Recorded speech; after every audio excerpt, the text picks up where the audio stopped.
The leak out of here because that's where the pressure regulator would normally go.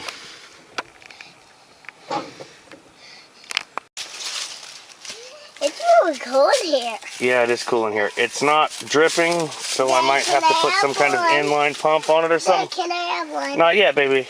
Okay. But our spinaches are doing good. Our Sylvia is doing good. Our giant Caesar is doing good. Can I do? Hey everybody, Matt with the Low Cash Homestead. I showed you another before. I did a video where I did an experiment to see if this drip tape here would work on a rain barrel. And in that video, it had quite a bit of downhill run. So it did slowly work. So what I did here is I ran this drip tape where I planted all those Osages. Let me get back to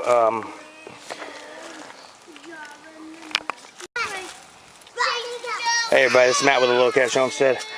Previously I made a test video where I showed you a rain barrel connected to drip tape or drip tape connected to a rain barrel.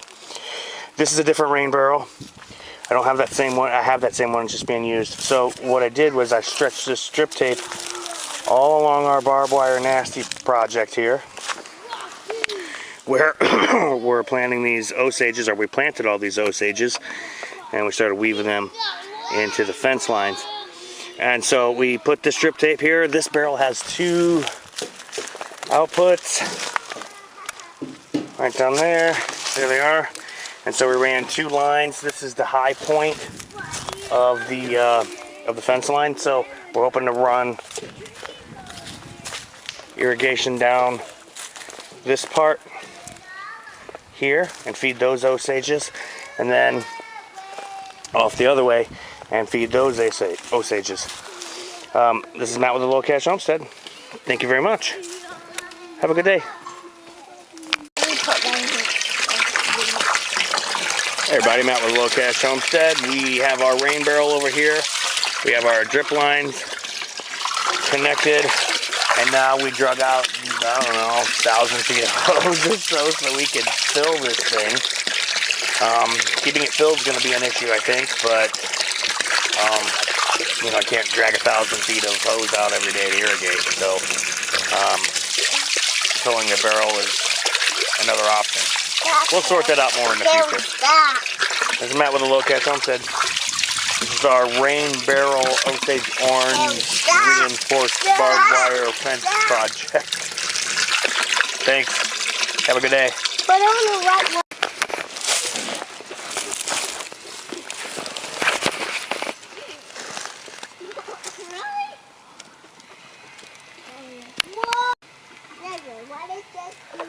Hey everybody, Matt with the Low Cash Homestead. This is a commercial drip tape. I got it from Tech Supply. It's connected to a rain barrel, and it is slowly, just off gravity, irrigating these tree lines. So that's pretty cool. It's Matt with the Low Cash Homestead. Thank you very much. Have a good day. So this is the second side of that green rain barrel, because it does have a splitter on it where I'm splitting it off. Hi kitty. And it's dripping. Now that's our Osage. So the drippers don't line up exactly, but you know, these are pre-punched. Kitty, I love you. Can you get off my hands? The drippers don't line up exactly, but you don't punch the holes in this. These come pre-punched every 12 inches. So we're just going to irrigate the whole fence line. And this is all part of the nasty fence project here. Matt with the Low Cash Homestead. You can use commercially manufactured drip tape on a rain barrel. It'll work. Thank you. Have a good day. So this tractor really is pretty much a POS. I'm hoping to get a different one soon. We're going to fix some of the stuff on this one, and it'll probably be a secondary, or since it's so beat up, we'll use it for pulling stuff around and choking off brush and stuff like that. But we're charging it up. I have to charge it up every break I take, and then I take my battery bank with me. So we're going to give a couple minutes while I load up the stuff for the next part of the projects that we're working on today. And I'll get back with you soon. Yeah, here, you want another one, Kate? You want one, John? You want one? No?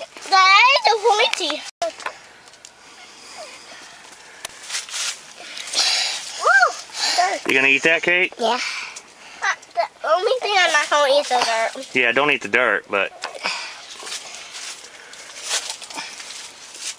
I want one. Can you give me one? Yeah, pick any kind of lettuce you want. What do you think, honey? Is it good? Good. What do you think, Haley? Good. Yeah? No, you don't eat the dirt part. You can eat everything else. Daddy, here. Throw the roots back in the bed. What do you think, John? Good. You like it? Yeah. Apparently, giant Caesar, Sylvia, and spinach are going to be popular items around here. Okay, guys, we got work to do. Let's go.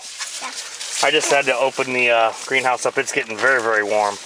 And again, these are cold seasons, so I didn't want them to overheat. Open this side. No, we're going to leave that side closed. And this side open. Okay, I'm going to show you something else here in a minute. Thanks. Have a good day. Hey everybody, this is Matt with the Low Cash Homestead. What you're looking at here is a deep mulch we did on a new garden plot. I did grow, I'm spacing out on the crop here, sorghum. I did grow some sorghum in this area, but I never did get a sorghum juicer, so I'm not going to do that, but it kind of let it sit for a couple of years. And no, Daddy's we're gonna do some work in here. And so I rebroke it, and I have a video of that. I think it's called Prepping New Garden Lot or something like that. I'll put a note, a card there at the top of the video somewhere around this point. So this is all, look man, I just deep mulch it with leaves and grass and stuff like that. So I'm actually gonna rake some of this flat, and then I'm gonna install my 2 garden boxes that we built the other night right directly on top of it. So let me get it raked flat, and then I'll come back with you. Hey, you guys can play in the leaf piles for a little while if you want, but just stay away from this edge here, because that's where Daddy's going to start working, okay? You say yes or no? Yes. Okay, thank you. Hey everybody, Matt with the Low Cash Home. So let me try and get where there's a little less shadow here. Okay, so these are the boxes we built last night. I want to try and get that video up, but I'm going to just go over the boxes real quick. This is a HDX HDPE tote, and the lid. My kids, I use these for toy boxes. They're basically pretty durable. They will usually last through a couple fort buildings, but they're like 10 bucks, maybe 12, I don't remember. But they bust the bottom out of it, and then they busted the lid up real good. You can see these cracks down in here. So I just took a drill, punched it through. This is a piece of 5-foot Schedule 40. These holes line up with the lids. Please stop. Please stop shaking. Please stop shaking the boxes. These holes here line up with the holes in the lids. So use a unibit to punch a 7/8 hole through there. Put a screw there, fold that around. We're going to cover these with painter's drop.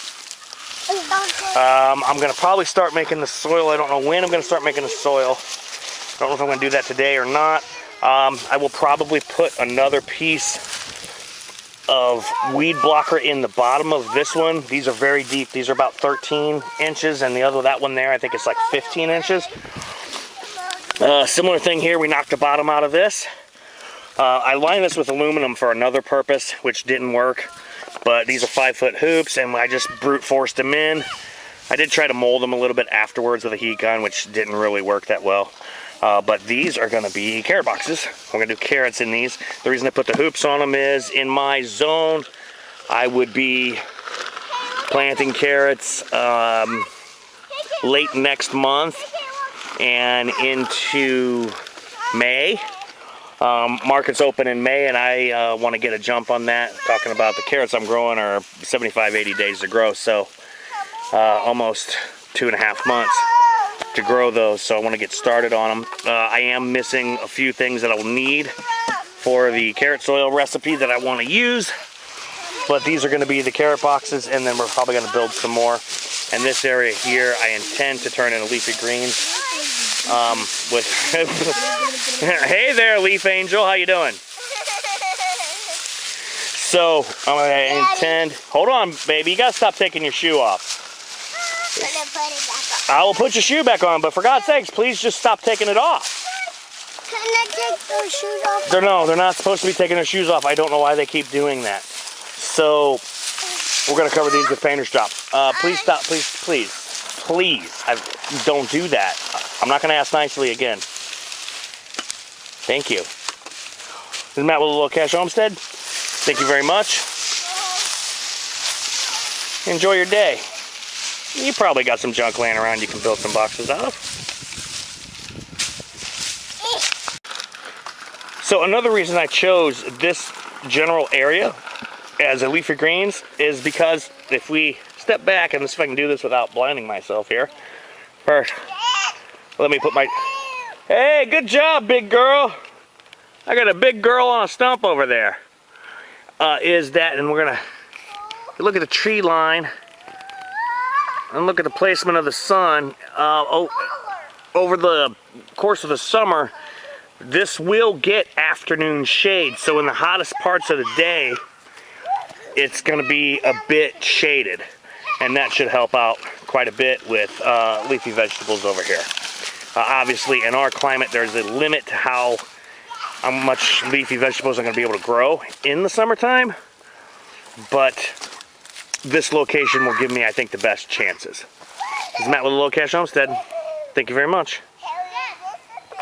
Enjoy your day. Oh my gosh, you're on a big stump too. Okay, well just don't swan dive from it. Okay, because I don't need any broken bones. All right, good job. Have a good day, guys.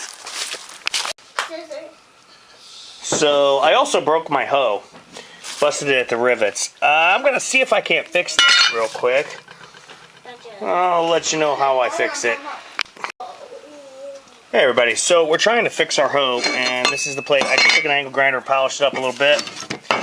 Did the same thing here. Then, because I'm using, let me set that down. Because I'm using these Tech screws, here I actually ran an 1/8" pilot hole, which is smaller than this screw, and hopefully we can punch through that. I did have some rivets. They were air pop, and the hand punch for the air pop rivet is not going to punch through this. So we just laid our plate kind of on top of the fork and punched our holes through. And we're going to try and screw it back together and kind of see what happens.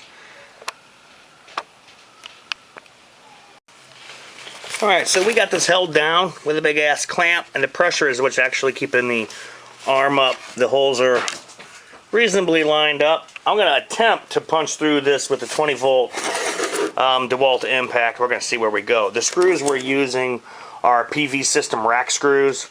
They're leftover, had random tidbits of hardware, and I keep random tidbits of hardware. I just do, because you need them for stuff like fixing a hoe. Maybe this is going to work. I don't know yet.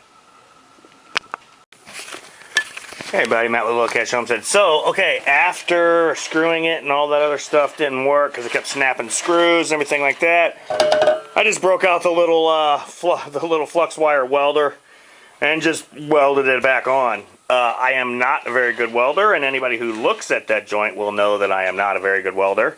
I'm not a very pretty welder, but I can put stuff back together, and that's really the only purpose I have the welder, is just to put stuff back together till it can be appropriately repaired or replaced. So, well, we got that done, and I ended up using our little Harbor Freight welder. You've seen it in other videos. I think it's called like One Tool You Should Have or something like that. I'll put one of those little cards up at the top. It's Matt with a Little Cash Homestead, and today we fixed a hoe. Thank you very much. Have a good day. Hey everybody, this is Matt. We are done with the saplings over here. We're going to drag them off to the next area where we plan to put it, and to do that we're just going to use a tow strap connected to our little piece of shit tractor here. Hey everybody, this is Matt with Little Cash Homestead. So we're in our next general vicinity of where we're going to do some planting.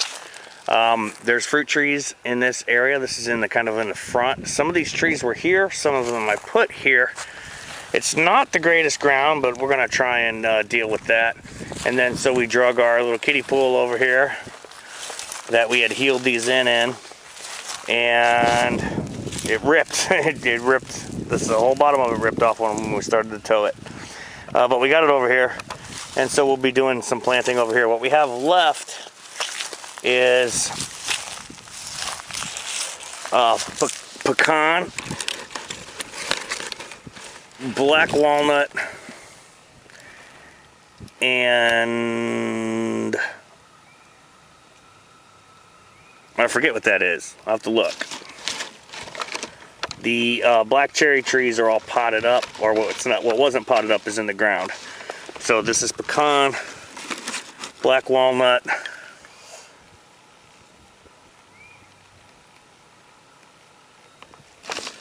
no, wait. This is wild plum. This is black walnut. That's pecan. So what we have left is wild plum, black walnut, and pecan. And we got about 13 or 14 of each left. Are all of them gonna fit up here? No.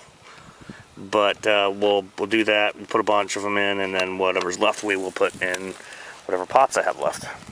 Matt with the Low Cash Homestead. Thank you very much. Have a good day.